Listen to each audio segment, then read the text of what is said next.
Hello, everyone. This is the Insert Title Show, and I am your host, Wolf Strife. On this episode, I'm going to be talking about the fifth Indiana Jones book, Indiana Jones and the Unicorn's Legacy. This book came out in 1992 and was written by Rob McGregor. It takes place in 1928, so Indiana Jones is 29 years old. And this was a pretty decent book. Deals with a lot of weird stuff, like Indiana Jones is actually having to deal with a unicorn's horn in this one. I guess it's called a alicorn, which is the name of a unicorn's horn. Kind of interesting, I guess. But yeah, he's actually out in, I think in Utah, having to deal with basically a guy who he used to know from his college days back in France, who's trying to get the unicorn's horn to sell it to an Italian who's trying to use the power of the alicorn to overthrow Mussolini and become dictator himself, basically. And so he's having to go up against that guy who's hired goons naturally and stuff. And Indy's got his good friend Jack Shannon along for the ride. And Indy naturally is trying to get with this girl, Mara, who has her own motives for wanting the alicorn.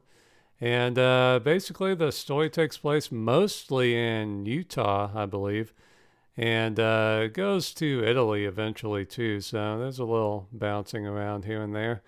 But yeah, it deals with a lot of Native American stuff like Paleolithic art, like wall paintings and cave drawings and all that kind of stuff. So that was interesting. And there's even some Native American mythology and Anasazi and just all that kind of stuff I thought was pretty interesting. And, spiritual guides and all that kind of stuff. So it was an interesting book. Kind of action-packed here and there and just, it was kind of silly looking for a unicorn's horn and stuff. But, by the end, things were kind of clicking and going well with the story. So, overall, this was a decent Indiana Jones book.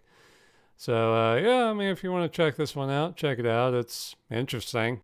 I guess that's the biggest compliment I can give it, is that it's interesting. So, yeah, if you want to check it out, check it out. I think Rob McGregor's only got one more Indiana Jones book to go, so the next one should be interesting. I think it's got some pretty bad reviews on Amazon, so I'm kind of like, oh, God. But yeah, I'm definitely ready to get done with Rob McGregor's authorship of the Indiana Jones books. He's okay, but I just kind of want someone else to do it. Maybe someone a little less weird and a little closer to Indiana Jones, But anyway, this book was okay, so check it out if you want.